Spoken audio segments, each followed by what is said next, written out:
Hi there, I'm Chris from Sallyforth. Thank you for joining me for another one of my Pulp Alley videos. This one is a bit special. It's the 100th YouTube video that I've made. So I wanted to do something a bit special. What we're going to do, Pulp Alley, we're just going to take it back to basics and look at the very first scenario in the rulebook, which, as you probably know, is smash and grab. Get in, grab the goods. This should be simple enough. And what I want to do is just sort of show that Pulp Alley can really be whatever you want it to be. So we're going to look at setting up the table, setting up the plot points in a number of different sort of genres, just to kind of sort of represent what game you want to play. We're going to be looking at just what I call a standard scenario. So this is a scenario from the main rule book. So it starts on page 75 and it goes through scenario setup. So players, most of these games can be played solo or with up to 4 players. There are all sorts of additional scenario books like the Tomb of the Serpent, the Perilous Island, Vice Alley, Lost World, but there are 6 basic scenarios that are in the rule book. And we're going to look at the first one. So it tells you to choose your league. You should always choose your league before you see what scenario you're going to play.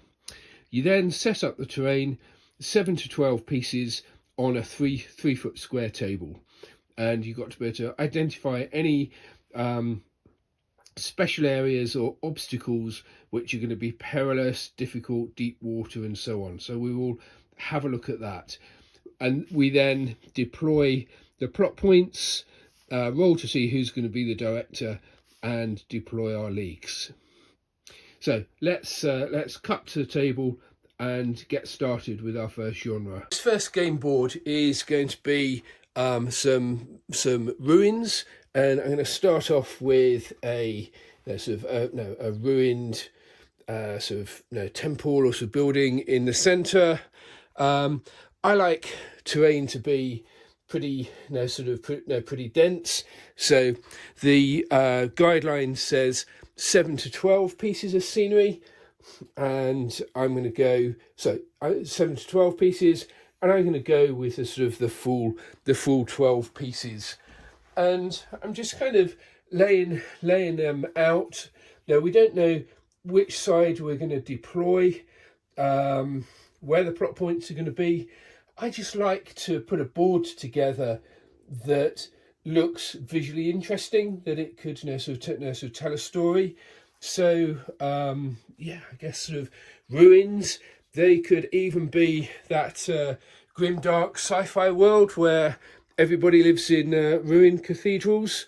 It could be the ruins of Osgiliath from the Lord of the Rings, or it could just be a ruined city in the jungle for sort of modern day pulp adventure. So this is quite handy. This is a piece of perspex from a blister pack, which I've just sort of sprayed on the back, and this makes a great ominous dark pool. So we need to have a think about how this terrain is going to affect the game. And I'm going to say that this central area here is infested by snakes. So we have a snake infested temple area. So this is going to be perilous. This big black pit of doom, that's definitely perilous. And I'm going to say that any of the rocky rubble areas are also perilous areas. The rules for perilous areas are on page 45 and 46. So when we say that something is a perilous area, what we mean is that if your character activates or they move into a perilous area, then they will have to encounter a peril. So we turn a fortune card and the character has to overcome it. The other thing that's going to be a peril is that if we if we climb. So if we were to sort of climb up onto this area here or onto this area here, then that would also be a peril for our characters. Now we've got some terrain set up, the next thing to do is to have a look at plot points. So in the Pulp Alley accessory range, there is a set of scenario markers. So these are available from us, from Sally Forth, or if you're in America, then directly from Dave at Pulp Alley himself. And these have different coloured tokens to represent different things, and yellow tokens represent plot points. So what we can do in the smash and grab scenario, it's standard plot point placement. So the major plot point would go at the centre of the table, and then we would place if we're playing with multiple players, we would then take turns placing the remaining plot points. And the rule is that plot points are placed 6 inches in from the edges of the table and at least 6 inches away from any other plot point. So it's pretty straightforward, pretty flexible. So I'm going to be a bit mean. So the major plot point is in a perilous area. I'm going to put one up here on the ruins. So yeah, that's no more than 6 inches away. Let's put one in this corner. One here. So we're checking 6 inches in, more than 6 inches from any other plot point. And let's put one in this building over here. So yellow tokens, simple as it gets. These represent your plot points. We know what the plot points are, so we know where the plot points are placed, but what we don't really know yet is what they are, what they represent. And that's really important to the narrative storytelling of a Pulp Alley scenario. So no, we don't want to know that we're just going after the minor plot point. We want to know that we are rescuing an injured hostage, or we're searching for the wired bomb. So what we can do is roll a 10-sided dice. We can either select, is a plot point, is it information, is it encounters, contraband, or treasure? So when I'm playing with friends, I will normally just choose some things that are interesting and that sort of that tell a story.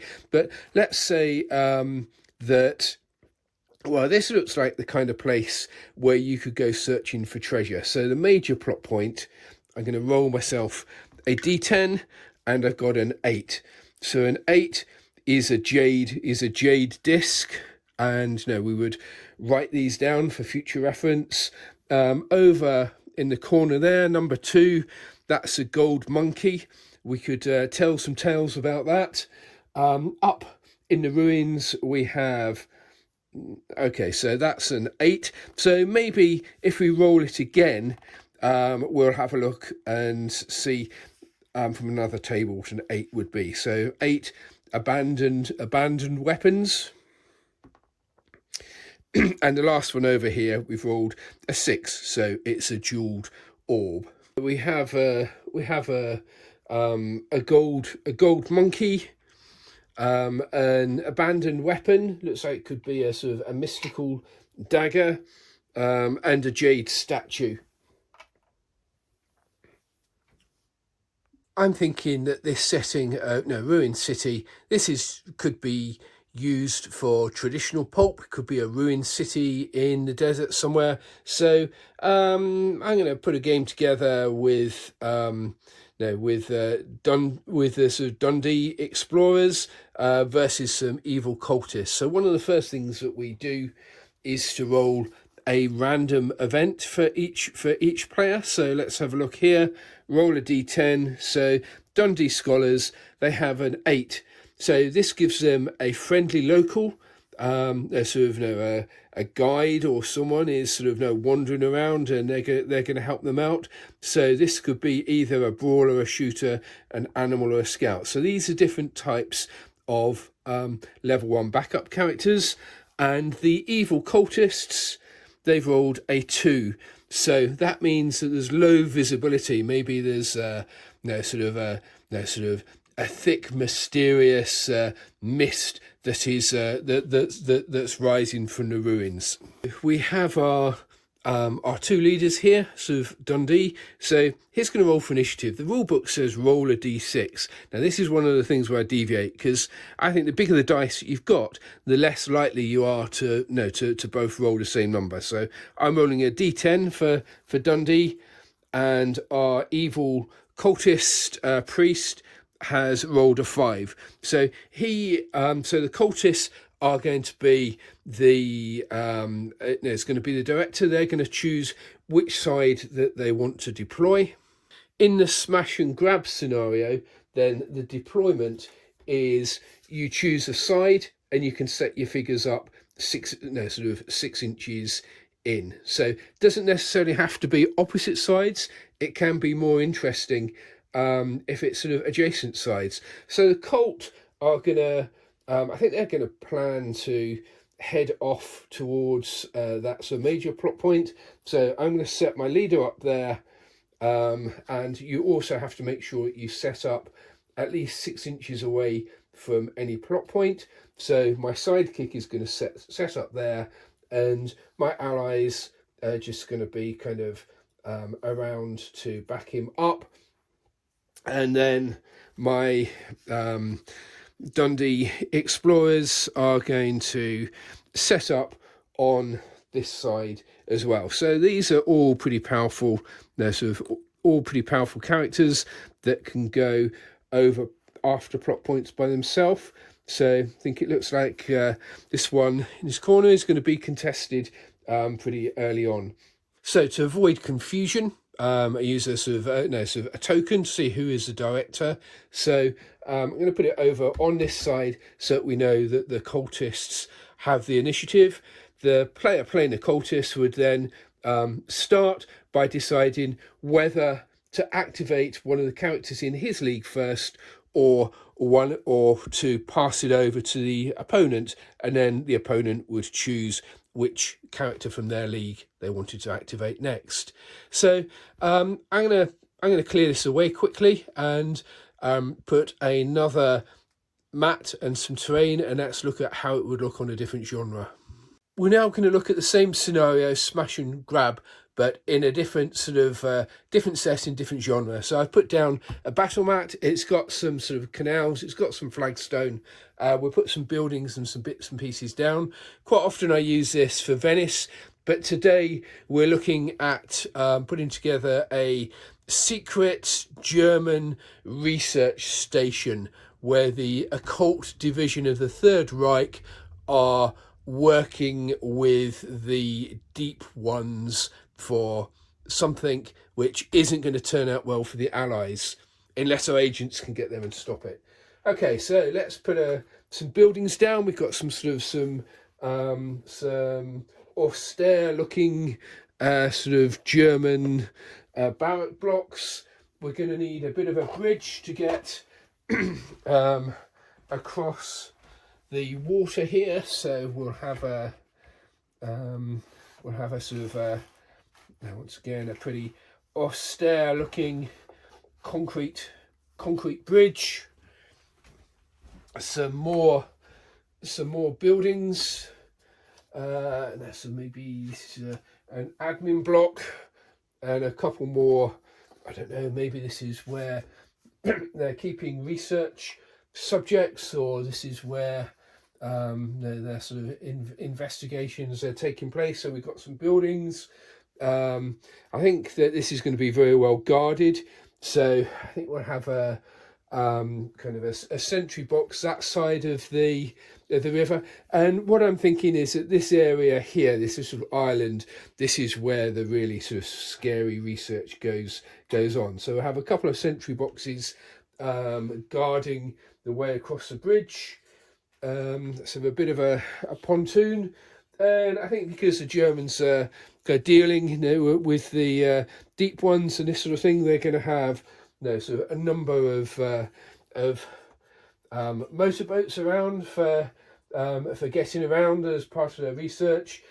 Yeah, you can't stacks of boxes and crates. You just can't have too many of them in your terrain collection. They kind of feature just about everywhere.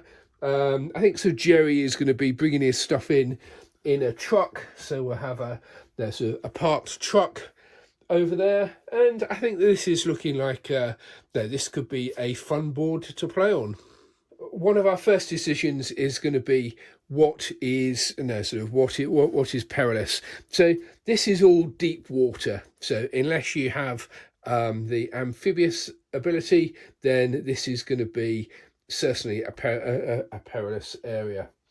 I think that these two buildings are patrolled by vicious guard dogs. So within an inch of that building, because the dogs are continually going all the way around, that is going to be a perilous area. We're playing the smash and grab mission, so as before, the major plot point goes in the centre of the table, and I'm going to put it as close to the centre as makes sense. I mean, I could put it on the bridge, but I have an idea for the sort of story for this, so I'm going to put it. I think that 6-12. Yeah, I mean it's almost the centre of the table.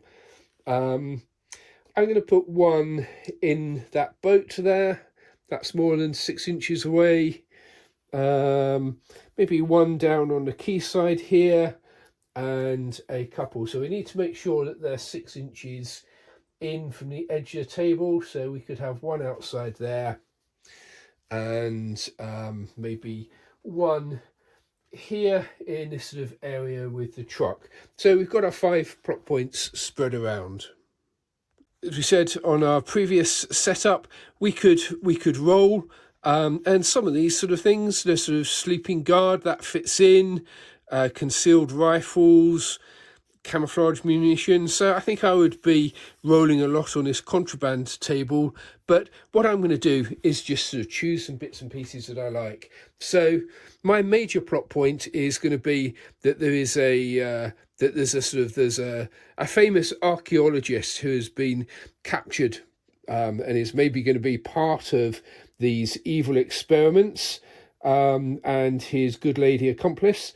So they are tied up there, and the major plot point is going to be saving them. So we have a sort of a German who is out of action. So maybe he's around here, but he's got some papers or some information on him that's going to help us get into buildings there. We have contraband. There we've got some ammunition and some rifles. Maybe they're being loaded up into a boat to go off somewhere. We have a kind of a radio setup. So maybe there's a radio setup in one of the motorboats that's going to help us to communicate, maybe for getting out, calling the submarine. And we've got some oil drums with some grenades, which we're going to go and put as a plot point over there. So this all kind of feels very thematic, but it is essentially the same scenario that we set up with our explorers in the ruins. We will roll to see which side has initiative. So we have our German officer here, and he has rolled a 3, and we have the leader of the pursuivant agents, who are the occult investigation division of military intelligence. So they have rolled an 8, so they are going to have the initiative, which kind of makes sense as they are the raiding force. The pursuivant agents are going to roll for random events, and they get a 3, which is perilous. Place an additional perilous area, a d8 from the centre of the table in a random direction. So we'll do that in a minute. And Jerry has rolled a 5, reconnoitre. Characters can't move over 6 inches, attack or rush on turn 1. This applies to all characters, so that means the characters on both sides. Our perilous area is going to be this nasty patch of leaking oil. So that's the centre of the table. I rolled a d8 and the number on the dice is a 6 and the point on it is pointing in that direction. So that means that we're going to move the centre of it in sort of in line with the way the number is pointing, the number of inches that we've rolled, so 6 inches. So we'll use our 6-inch ruler and put the centre of the oil patch there. Okay, sort of, I don't know, leaky German vehicle. Our attacking pursuivant agents, they rolled initiative so they can choose a side. And we're going to assume that they have got here in some sort of a boat and they're actually on the central island already. So yeah, these agents are all sidekicks. So we're going to have a group of, we need to make sure they're not more than 6 inches in. So we're going to have 2 of them that side of the building, 2 of them this side of the building. Trying to sort of initially set up so they're an inch away so that the nasty, ferocious German Shepherd dog doesn't get them. Okay, so that's the pursuivant setup, and Jerry is going to decide, well, most of the admin buildings and that sort of thing are over here, so let's set up a couple of Germans sort of heading for the bridge and the sentry box. We have our German officer is, so everybody also needs to be 6 inches away from the plot points. So we'll have him over here, so he's not more than 6 inches in, 6 inches away from the plot point. We have a plot point there. So we also have, the Germans have some deep ones, some sort of Cthulhu kind of creatures, so they can set up in the water on the canal there because they're amphibious. They can swim. They're not going to be treating the water as a peril at all. So there we are, smash and grab. Major plot point, rescuing this hostage. Got various other interesting bits of equipment that we're going to try and go after. We have some secret agents. We have some Germans. We have some deep ones that they allied to. So same scenario, but a very different story and setup. The last game setup we're going to look at for the smash and grab scenario is a jungle setting. So we've got a 3-foot square mat, and I think we'll have a sort of a rocky hill in the middle, maybe with a sort of a ancient statue on it, and then round and about we have lots of jungle, some all pretty dangerous, but I guess some of it is going to be more dangerous than other pieces. We have a particular, this piece here, I think this looks like this is man-eating vegetation. This is definitely a perilous area. So some of these bits are so dense that they're kind of impassable terrain. And then we have some, maybe a sort of a line of bamboo, and that's kind of good for some blocking terrain. Yeah, that's looking pretty good, and maybe another sort of ancient statue down there. Yeah, so I think that's quite a plausible jungle setup. Thinking about the terrain, I think this area of undergrowth here, I'm going to put a couple of snakes in here, and we're going to say that that's perilous. So if you activate or move through it, you're going to have to draw a fortune card. And I think this area here with the big carnivorous plants, well, that is certainly a perilous area. And then climbing up these cliffs, that's also going to be a peril. These three clumps, they're impassable, and this line of bamboo blocks line of sight. So as usual, we put our plot points, and I think we'll have the major plot point now sort of in the mouth of this big statue, and then checking that we've got them 6 inches in from the centre and more than 6 inches away from another plot point. We place our remaining plot points, and I'm going to be mean and put one in here by the man-eating plants. We'll have one here and one over here. So as long as they're 6 inches apart and that they're 6 inches in from the table, then that is fine. And then when we deploy characters, we need to make sure that they don't deploy within 6 inches. And for a bit of fun, I've got this giant gorilla, and he is going to start here, and he's going to be a moving perilous area. It's not in a scenario, but you know, adds a bit of fun. We can look at page 78 for what the plot points are. We can roll. Yeah, maybe we've got some things like cryptic reports, some mysterious letters, bloodstained journals, some treasures, maybe some people type encounters, or we can just make something up to form a bit of a story. I've chosen for the plot points that the major plot point, we're searching for this fantastic solid gold statue of an animal head.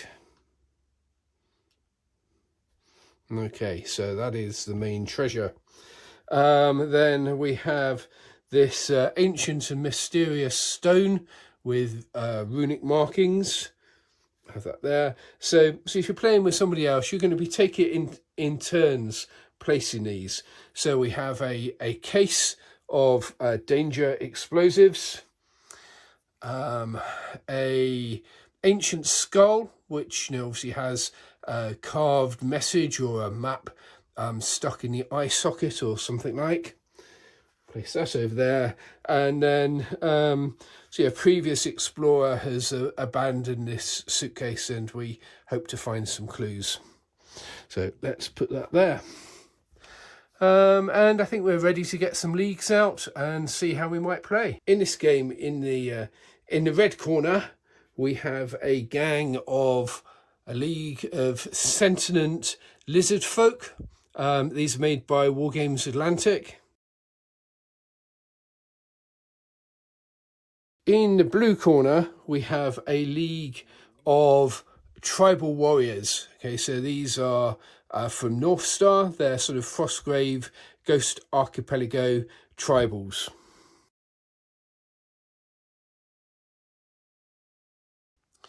All right, both sides are going to roll for a random event, and we've rolled a 10 for the lizardmen spies.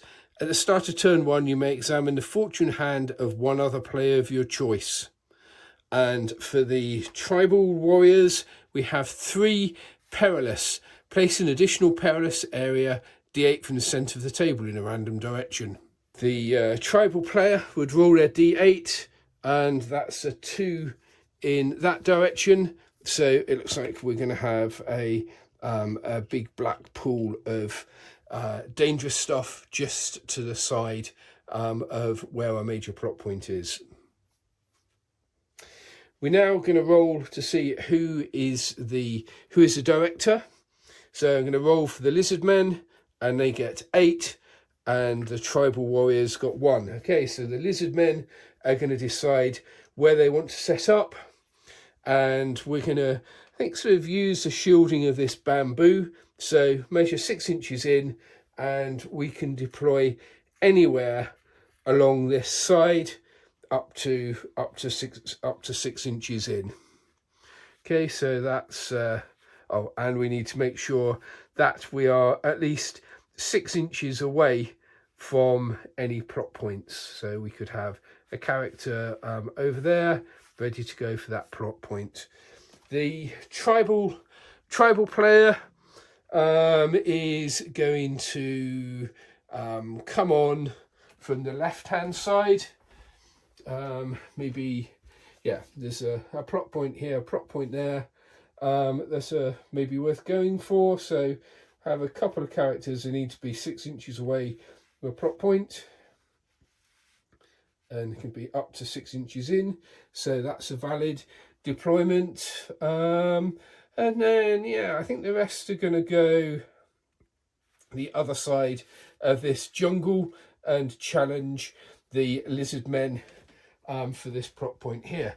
So there we are, set up. So we've done this 3 times now, 3 completely different sets of terrain, different genre, same scenario, all ready to go. Well, I hope that you found that useful and gave you some sort of ideas for sort of setting up your own game of Pulp Alley. You know, what we're hoping to show you was that the scenarios are very flexible. There are 6 scenarios in the core rulebook to get you started. If you've not played Pulp Alley before, you can pick up a copy from Sally Forth anywhere apart from the US, or from Dave Phipps at Pulp Alley in America. If you're not quite sure, on the Sally Forth website, on the Pulp Alley website, you can download a PDF copy of the rulebook and the fortune cards, the solo cards, and you can sort of give it a go. So Pulp Alley, it's a game you can play in absolutely any sort of genre. So we showed you setting up some ancient ruins for some pulp era explorers.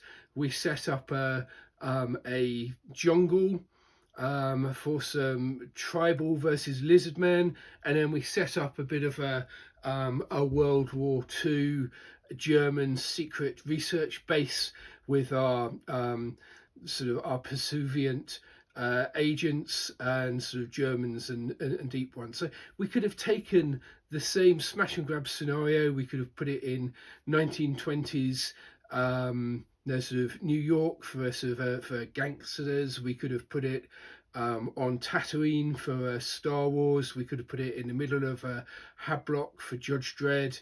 Sort of in the Spanish Peninsula for Sharp's rifles. So it's really very much, you take the basic scenario, it tells you where to put the plot points, where to set up starting events, and you decide, and it can be whatever you want it to be. So if you found this useful, please give us a like. Tell us what you thought, tell us what you'd like us to cover next. I love to read your comments, and look forward to seeing you again later. Thank you.